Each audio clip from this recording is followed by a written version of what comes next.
અમરેલીમાં ફરજી લેટરકાંડમાં પાટીદાર દીકરી સહિત 4 આરોપીની જામીન અરજીની સુનાવણી પૂર્ણ। પાયલ ગોટી સિવાયના આરોપીને જામીન આપવા મુદ્દે ફરિયાદી પક્ષે કર્યો વિરોધ।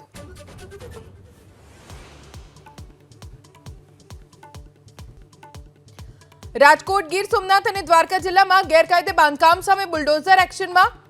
ધોરાજી, બેટ દ્વારકા અને વેરાવળમાં દબાણો પર ફરી વળ્યું પ્રશાસનનું બુલડોઝર।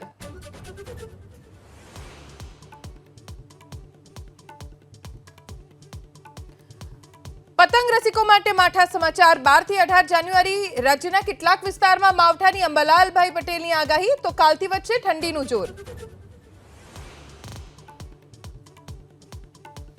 પ્રધાનમંત્રી મોદીએ દિલ્હીને આપી 4500 કરોડના વિકાસ કાર્યોની ભેટ। 1675 લાભાર્થીને સોંપી ફ્લેટની ચાવી। કેજરીવાલ પર નામ લીધા વિના કર્યા પ્રહાર।